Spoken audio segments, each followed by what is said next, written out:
Welcome to LinkedUp, Breaking Boundaries in Education, a podcast that focuses on what is happening in education today, connecting everyone to the movers and shakers that are breaking boundaries in the education arena. Hello, this is Jamie and Jerri from LinkedUp.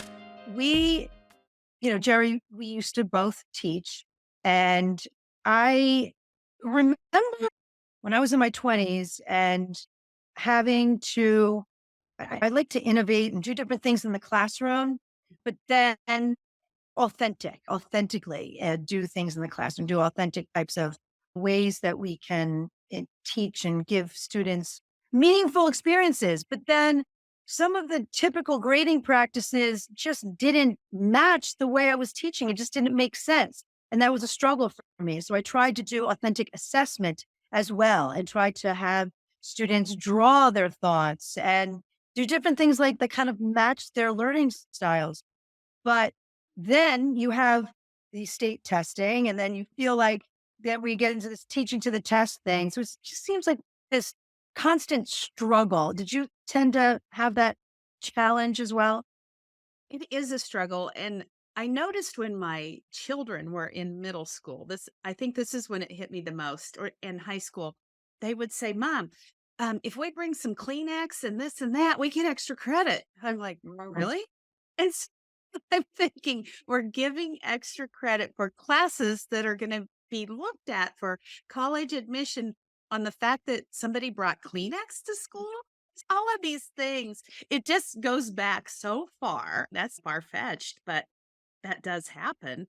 Yeah. Um, the assessment piece is so important because that's how we get the grades and that's what colleges look at. And it is very important what kind of learner you are. You may not do Mhm. well on pencil paper tests. And That's true so too. Yeah. that really makes a difference as well. But we're going to shed some light on this morning. Yeah. We have Joe Feldman with us. He is an author.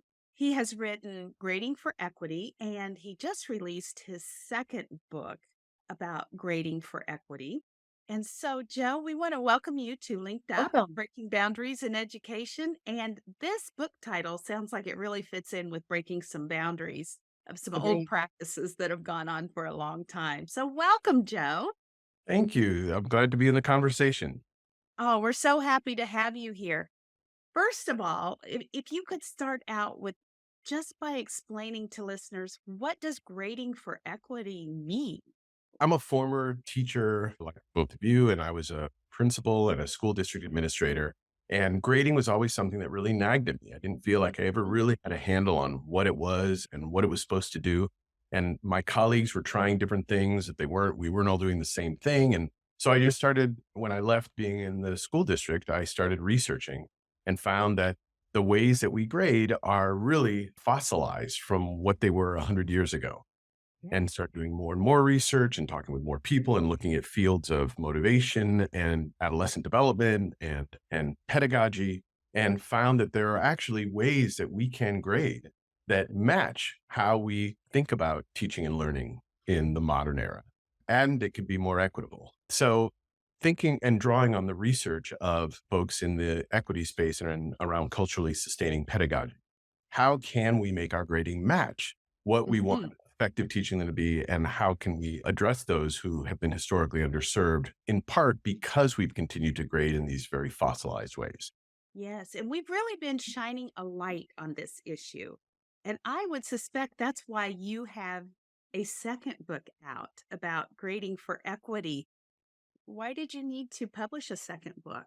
It's actually the second edition to the first book. Okay. The first book was published in 2018, which was really based on about 5 or 6 years of working with districts and schools and universities and trying out these practices and seeing what happened. And we'll talk about what those practices are in a minute. Sure. What happened during the pandemic was that it really exposed for so many folks the flaws and weaknesses of our traditional grading practices. The traditional practices had always been harmful, actually, to students who we haven't served well at all in the past. And it's actually been doing some harm to our teaching. But during the pandemic, it affected so many people that we rediscovered why there's an urgency to address grading. So that was one reason. The second was that we've had another 5 years, published in 2018. So in the last 5 years, we've worked with dozens and dozens of more districts and schools and universities and have really refined and improved the way we talk about and explain the practices so that it becomes much more clear to teachers, to caregivers, to students about the why of this and the effectiveness. And the final thing that's in this edition is that in the first edition, it was really targeted to an individual teacher. How do you change what you do in the classroom? But what we found is that there's a lot of need to have system-wide change, right? Yes. The site administrator or district administrator, I can't have just one teacher using these practices. I've got to have my entire system using them in a Yes. coherent way. So I added another chapter based on our experiences in different systems about how you lead this work to get system-wide grade change and the coherence in the grading practices more equitable and consistent.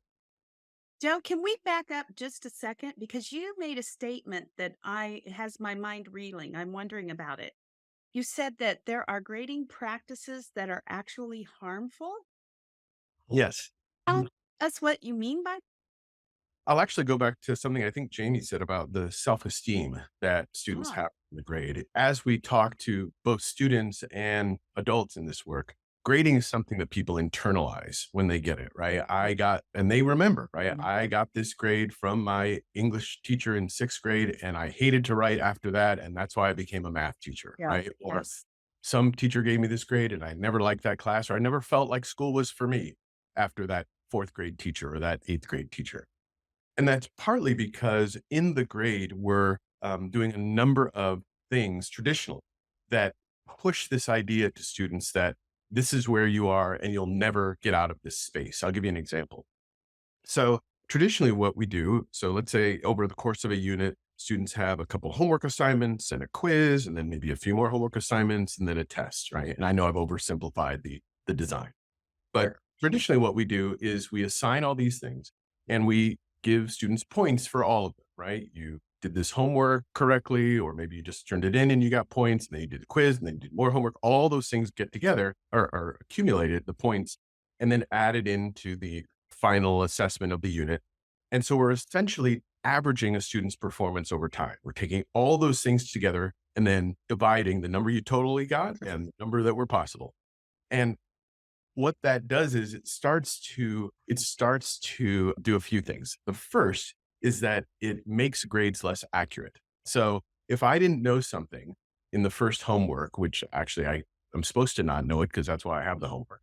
And then I Yes. totally know it in the quiz, which is fine because that's what I'm supposed to have happen in the quiz. And then I still didn't know it, but I learned from it. And then at the end, I learned it very well.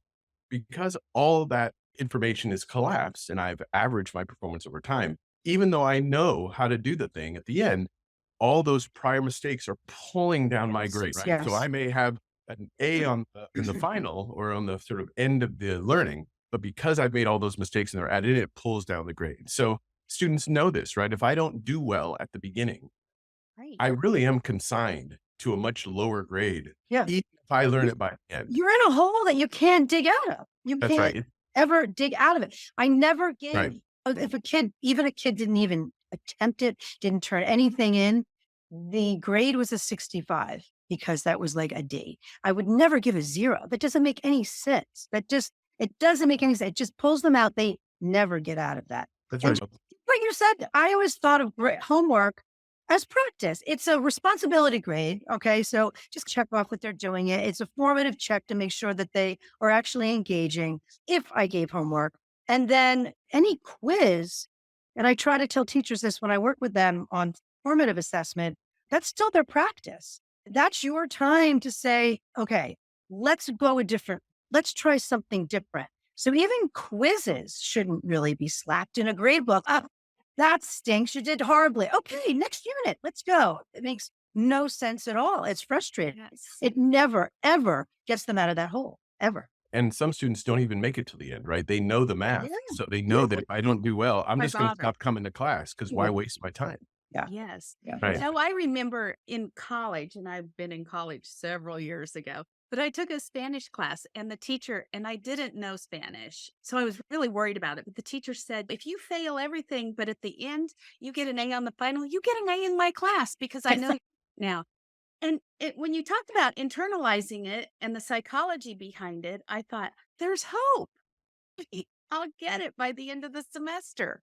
So Yeah. I loved that. And I've remembered that all of these years later that she gave us hope. And I Yeah. think so important. I'm so glad you mentioned that word because a lot of teachers think that the way I best motivate students is to either give them zeros when they don't do something, right? That'll change their behavior. Or I just give them low points or I give them points for, oh, you turned in something, I'll give you 5 points. Or, oh, I'll just give you bumps. Like that points do not motivate students nearly as effectively as hope and belief. And Yes. what you're talking about is you're Absolutely. actually communicating to students, not just by saying to them, I know you can do well, right? Which I know all teachers do, but this is actually embedding the hope into the structure of the Yes, grading itself. yes, yes. And Makes so allow much students to be part of the process too, and not just these punitive actions. And it ends up being more work for the teachers because ultimately they don't want, a handful of kids or dozen kids to fail. So what do they end up doing? Just like you said, oh, extra credit here, or little points here, or try to get there. But does that really let them build the confidence and actually learn content? No, they still haven't learned it. You're still not getting where we need to be. So that it's just self-defeating in the That's end. right. And particularly for students who have weaker education backgrounds or have had more systemic barriers to their success or have special needs, right? Those are Yeah. the students who are coming into the class, not doing well on the homework at the Right. beginning and not doing well in the quizzes because they didn't have the same kind of academic support at home or they weren't in a summer academic program or whatever, right? So by using that traditional method of including that early performance in the grade,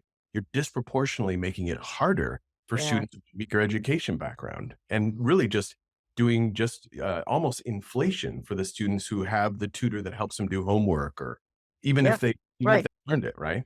Right. exactly. And Right. homework could be a whole topic in and of itself Yeah. because when they practice it incorrectly, all they've Yes. done is reinforce the incorrectness. So, yeah, so important. Oh, so many issues here. This is like peeling back an onion, Mhm. learning about all of the issues. So, what are the practice? Give us some hope. What can Yes. we do? Practices here. So there are several and a number we've just alluded to. The one of them is to have the grade represent where students are at the end of their learning. Yeah. So if they make mistakes, however they do or not do on their formative assessments, have the grade only represent where they are at the end. And that doesn't mean that you only give a single assessment and make everything. Right. And we can talk more about how you navigate that, but it means that the grade represents where they are at the end of their learning. I actually want to take one baby step back and I'll come back and Sure. talk about some of the practices. It's the framework for equitable grading is that it has three pillars that we Okay. want grading to be accurate. We want it to accurately represent a student's understanding, which we've talked a little about. We want grading to be bias resistant. So we want to make sure that the implicit biases of the teachers and the disparities that are happening outside the classroom aren't in the grade. Oh And boy, third, you're going to have to unpack that just a little bit. I We're sure listening. Yes. The third is that we don't want grades to be demotivating. We want grades to be motivational and build intrinsic motivation and a student's sense of efficacy. So the practice we just talked about fulfills all those things in ways that we've referenced, right? It's more accurate because it's not deflating or inflating the grade based on what happened all the way up to the student at the end of their learning. It's bias resistant because if a student didn't have a tutor at home and didn't go to the summer program, they're just as eligible to become successful as a student who had that support, right? So we're mitigating some of the disparities that are happening outside our classroom rather than incorporating them into the grade, really. And we're motivating students. We're telling them, even when you make mistakes and actually want you to make mistakes because you have to learn, you're not going to have those punish you. So that's how that looking at where students are at the end of their learning does that. Another example is extra credit. You mentioned this, right? So extra credit, it's commonly used for teachers to help motivate students to build sort of classroom culture, right? We're going to have a potluck. We need Kleenex boxes, or you seem really interested in dinosaurs. You know, there's a museum exhibit about dinosaurs you can go to and then write a paragraph or two and you'll get extra credit, right? So all those things violate the accuracy, bias, resistance, and motivation. We don't want extra credit included in the grade because when we don't, it's more accurate, right? We don't want just because students have their syllabus signed or all these other non-academic things, you'll end up warping the accuracy of the grade, which is supposed to represent where students are in their learning. And then students who take advantage of extra credit are usually those with more resources, more time, Yes. more support, transportation, all those kinds of things, right? Yeah. And it's not really motivating because the students then are just all consumed with the points. Syllabus signed or all these other non-academic things, you'll end up warping the accuracy of the grade, which is supposed to represent where students are in their learning. And then using the points to modify my behavior, like the rat in the cage, to just Yeah. get me to do stuff, Yeah. right? And if you take that away, you lose all that investment and support of learning, classroom culture, things like that. So that's another example. And I got more. There's about 11, actually. Yep. And this is not an indictment of teachers because teachers, ironically enough, get no training in how to grade. And teachers know it. They know that they don't know it. And they know that they're replicating how they were graded. Yes. Or when I join a district, a department chair gives me a sheet of paper that says, in this department, 40% is homework. So we expect you to do the Right. same. Yeah. Yeah. And one of the things that we found is that when we start doing this work with teachers, that they actually are so hungry for it and get so excited that they get to fill in this gap in their own learning. We've also started to work with graduate schools a little bit more, with them starting to use these ideas or talk about them. Even there are some districts now that are having, as part of the onboarding package when they get new employees, to have them take our online course, just so they can start to address this gap in teachers' knowledge. And what we found is actually, it is so clear to teachers that this is a gap that needs filling, that when we've partnered with schools and districts, we've done some surveys at the end, and we find that over 50% of them say that they are more likely to stay in that district because they've gotten this professional development. They feel like it's been so valuable to them in their practice because although it's about grading, it starts to implicate a lot of other aspects of teaching and learning, like we just talked about. And they find that engagement and that learning and that how it has transformed what they do in their classroom makes them more excited to stay in that place that gave them that opportunity. I think that what teachers find is that while they've been exposed to ideas of having multiple kinds of assessment and those things, it's been always for them a pedagogical improvement that they can explore. But when they start changing their grading and they think about the end of the learning being what the grade's supposed to reflect, now there's this urgency to come up with higher quality assessment designs because they know that they have to have the grade reflect that. It can't reflect whether they raised their hand that day or whether they brought in the Kleenex box or whether they turned in homework. It's all dependent on the teachers having high quality assessment design, which gets something that you were talking about earlier, which is that if I'm going to have the grade represent only what a student knows, not how they behave, not whether they came on time, whether they raised their hand, whether they brought in, did the extra credit, then I have to have enough confidence in the ways that I assess to feel like I have valid data, right? Yeah. So I can't just give a single multiple choice test, right? Because some students, they may not work for them. I may actually have to have a couple different kinds of assessments so I can triangulate the results and then say, oh, yes, now I'm confident that's where the student is. We're all educators, so I can go a little bit deeper with y'all. I think teachers traditionally think I give an assessment, I get a score, and I enter it in the grade. That's how it goes, right? What this work is about is saying if a grade is supposed to accurately reflect what a student knows, then you have to look at the data that you get from an assessment and decide whether it's valid. If that student yesterday waxed eloquent about a particular topic and they didn't do well the next day on the exam, then I don't have to put that score in actually, because why would I put invalid data into my grade book? Like that's absurd. I actually have maybe what they did yesterday acts as that assessment, right? Maybe I disregard how you did on this question, but because you answered yesterday and I'm going to make it so that your score reflects your knowledge that you had yesterday, because that's what the grade is supposed to reflect. And it really empowers teachers. It's a little scary too for teachers because it's much easier to just put the score in. Yeah. It empowers them to be able to use their judgment and professional understanding of their students and the content to ensure that the grade reflects what a student knows. See, and that's such a good point because how many times has a teacher said to a student, I know this grade doesn't reflect what you can really do. Yeah. So I guess your point is that why is the grade in the grade book then? We don't have to do what we've traditionally done and take that grade that we know is not valid and slap it in the grade book for all eternity. Instead, we can make judgments and say, let's try that a different way. Let's make what we did yesterday as this assessment. But then you touch on a point.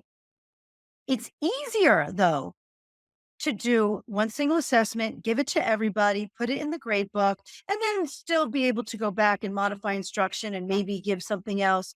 So how do we get past that? Because the fact of the matter is there are some districts with pacing guides. We have to keep going. And how do we, because I often try to give teachers some of these suggestions and then their answer is, but what do I do? I've got a pacing guide. What do I do? I need to, and I think you touched on this. It's about the ecosystem. It's not just about training teachers. It has to be a cultural shift. How do you go about doing that? Yeah, that's great. So another equitable grading practice is the idea of retakes and redos. Okay. So if it's the end of the unit and Yes. it didn't do well, and if the student could keep learning, they could do better. Yes. It would be very strange for us as teachers to say, no, I'm sorry, you have to stop learning. So Right. what are ways that we can think about retakes as that opportunity? Right. Yeah. And Okay. just say, wait a minute, I got to keep going. The train is running. Yes. I have Yes. till whenever this day to finish this amount of content.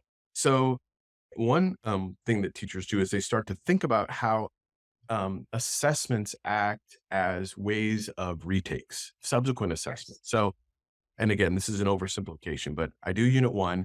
In unit 2, I have some unit 1 content that presumably is involved with it because I did it in a particular order. I didn't do unit 2 first, I did unit 1 first. So there's something about unit 1 that's embedded in the content of unit or skills of unit 2. So I can find ways that in my assessment of unit 2, assess some of unit 1. Okay. So the It's subsequent overlap. exam, right.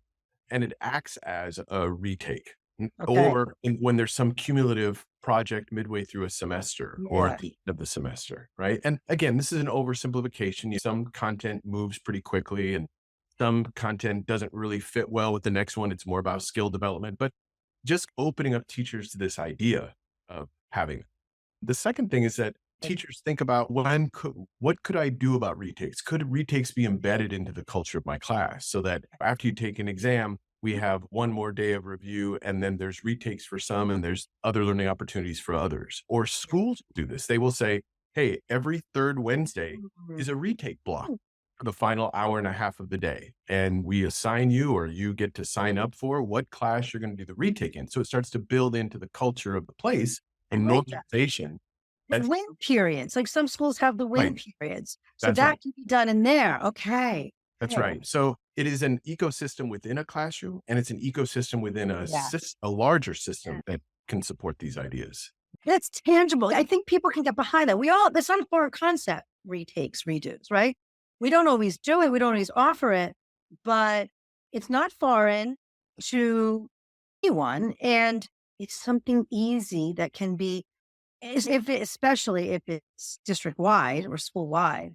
I think it's something easy that can be implemented if everyone is doing it. It's not just like a one-off because that's where you get in these, you get unstable that way, right? Like, how is this Mhm. going to work? Yeah. And if it is a cultural shift for everybody, the equity piece is in place because sometimes we give those retakes to certain kids and which is great, but we could also, it depends. It always depends. So make it for everybody. Right. Yeah. And it really starts to change the culture of the place where mistakes are actually really important. And it also really reflects what the professional world and real world is. So anytime anytime you have to demonstrate competence in anything, you can have multiple chances. So I'm taking a driver's license. I'm doing the credentialing for teaching. I have to do the medical boards. Like you get to take them multiple times. Or if, the waiter serves me and the food is cold, I send it back and they get to try again. Now, there's some teachers will say you've got to penalize students, right? They didn't learn it fast enough or you can't let them get all the way. So if a student got a 70% and they do a retake, they can only get up to a 90. And I think teachers feel like, I don't want to make it too easy. I don't want them to treat the first one too simply. I'm trying to put ceilings on it, but we don't have to do that. There are consequences to not doing well the first time because I have to keep learning it. That's a lot of time and energy to keep learning it. And if my competence is demonstrated at the highest level on a retake, then the grade has to always reflect that. So if I send back cold food, yeah, they have to throw out the food and they have to make it again. And then they get it back to me and then it's great. And I give them the tip and I pay for the food. So a lot of teachers think that some of these equitable grading practices are not the real world. Don't prepare them. Yeah. For that. And it's actually more honest about what It the is. world is. It really is. It really is. It really is.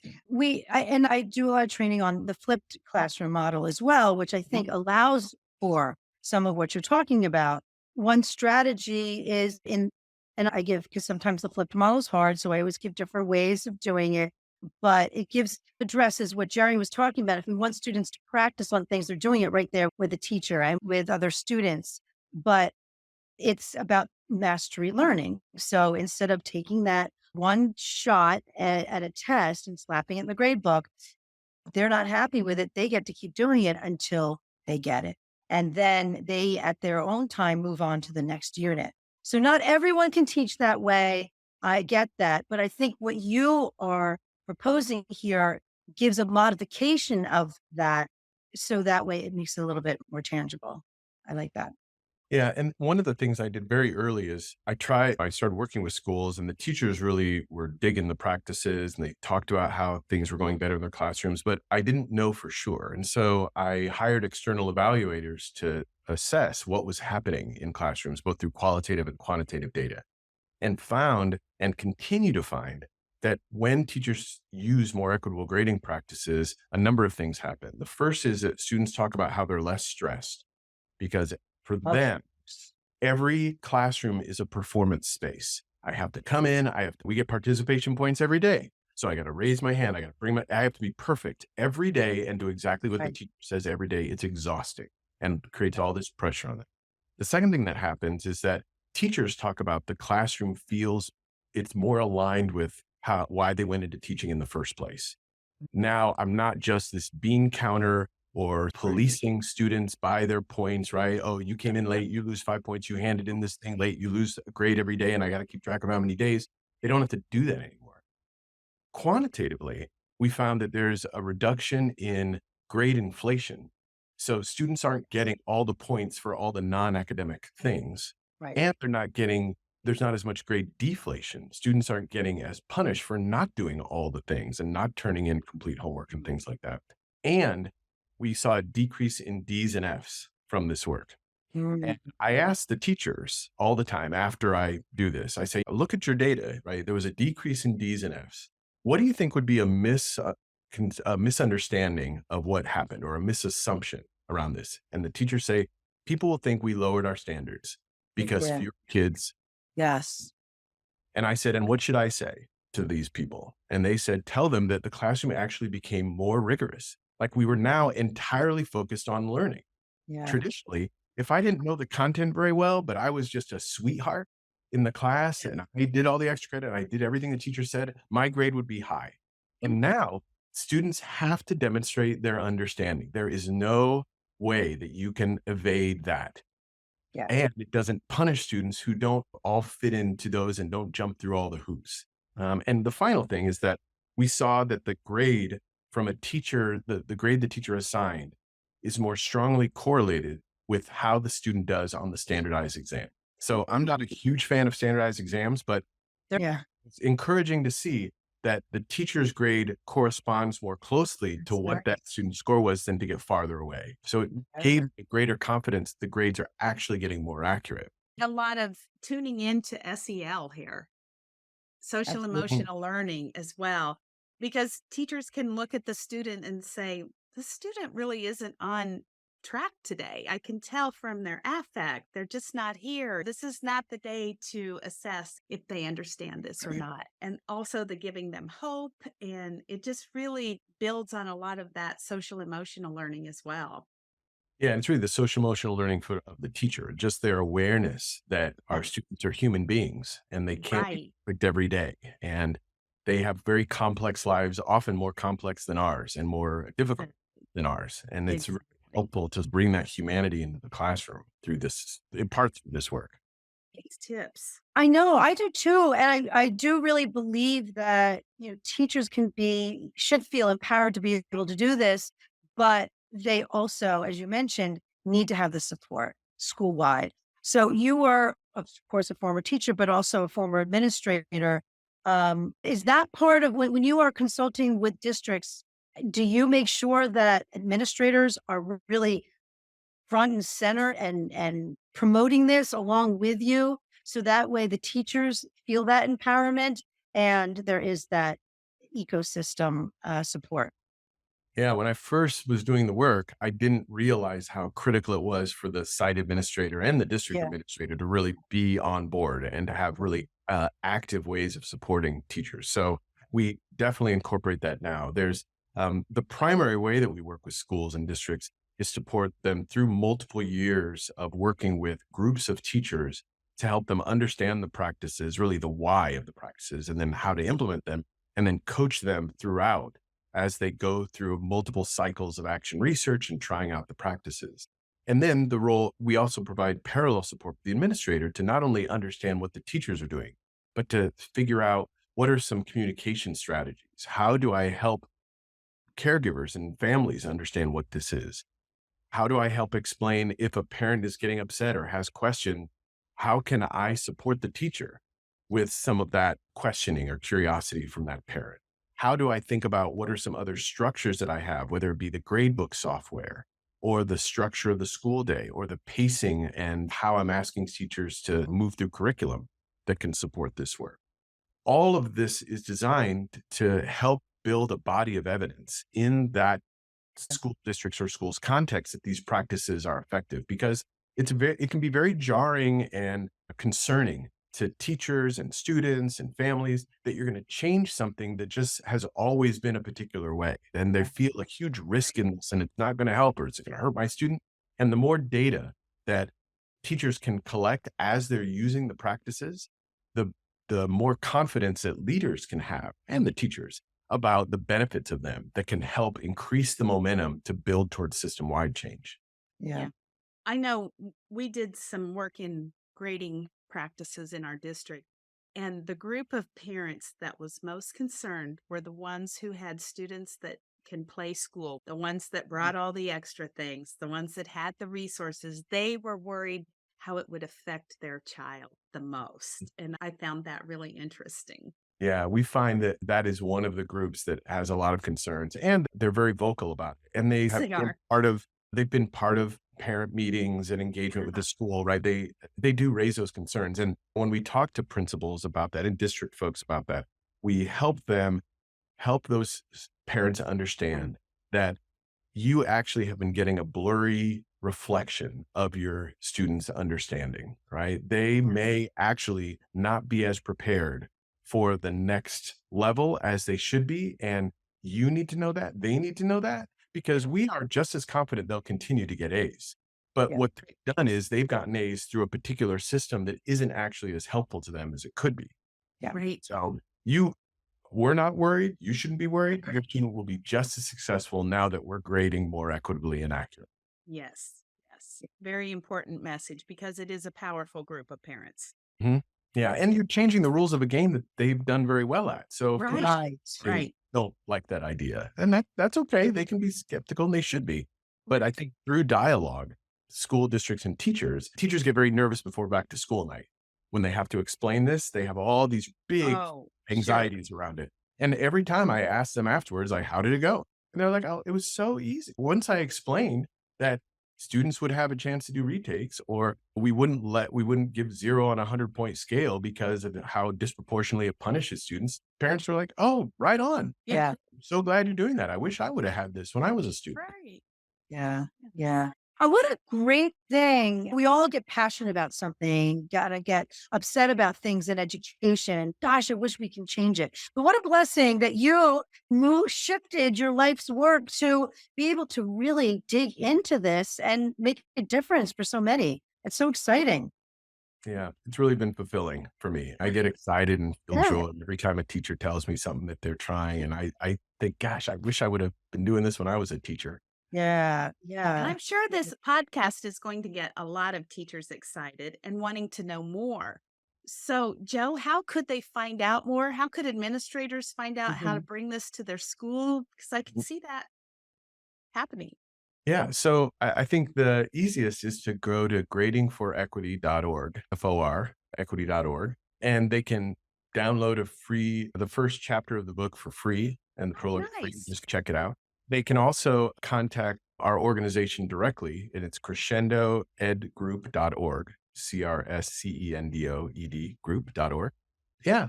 And we try and provide lots of resources on the website and lots of guidance to just get people started and interested. I imagine that you have a lot of schools getting these books for book studies, and then they go out, do a pilot perhaps, and then go out from there. Yeah. Yeah, people come different ways. Sometimes they've done a book study themselves. Sometimes they want us to help facilitate a book study. We do Yes. short workshops, like we'll do a 2-hour workshop just to galvanize everybody at the beginning of a school year where they're going to launch this, or we'll do this more sustained work like I talk about, or we do day-long institutes that sometimes folks will do on their PD day. So we really try and accommodate different situations and schedules because we just want teachers to have access to this Yeah. information because we know that when they do, they'll be able to start using. I know that when a new practice is implemented, these PD days are a great way to kick it off. But typically, a best practice is I'm assuming that you're there throughout the year at different points or at least virtually through PLCs to help continue that and talk through struggles. Yeah. That's right. So we know, just like you referenced, the research is pretty clear. A single PD event doesn't do much to change practice. Drive-bys, one and done. Yeah, it's not spray on PD. No. Yeah. We, in our system change partnership with schools and districts, we begin with an intensive launch, which is a 2-day kickoff. And then we have 4 workshops during every school year with cohorts of teachers to help them share what they've learned, to try new practices, to come up with new plans for practices. And we also have individual coaching for each of those teachers, where in the middle of each of those kind of cycles of action research, they talk with a remote coach for 30 minutes who is a Right. teacher experienced in the practices and often a full-time teacher somewhere else in the country. So Sure. they get lots of different kinds of supports in lots of different ways so they can continue the momentum and really the joy and feel the success of doing these practices. Right. How long, I know we're wrapping up, but how long have you been doing this? The I started doing this work just with schools and districts in 2014. And Wow. so we're coming up on the 10-year anniversary. And Yes. now we have 8 employees and we work with districts that are large, like New York City and Chicago and LAUS, individual charter schools and independent schools. We've done a lot of work in different parts of the country and urban, suburban, rural, K-16, even colleges and universities like University of California, Berkeley and Yes. Seminole College That's in where I Florida. think it would make a big difference too, like we talked about earlier.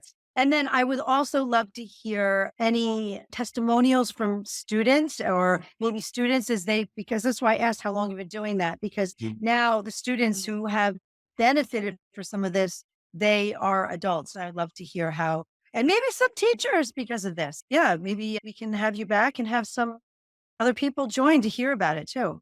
I Yeah. think it's fascinating. I love it. I know that most teachers try to dabble in this in some sort of way, but really for it to work, it has to be that systemic change to get the support from everybody and to truly make it equitable, right? If only some teachers are doing it, then where's the equity in that for the whole district? Yeah, no, thank goodness for your work. I love it. Looking forward to sharing this podcast. We'll have your website below in the description, the show notes, but also don't forget everyone that we have our choice boards. We take our podcasts, we sort them in themes, and for every 3 podcasts that you listen to or watch, you get CEU credit for that. And then I don't know if that's equitable practice or not. You'll have to let us know. But There's no grading, it's just talking about it. But also, we will have a link to your book as well in that choice board, so you can easily access that. So thank you, Joe. Yes, pleasure. Yeah. Thank you. This was great. Yes, thank you so much. Thank you for listening. And if you would like to stay linked up, be sure to follow us on Apple and Spotify and subscribe to us on YouTube.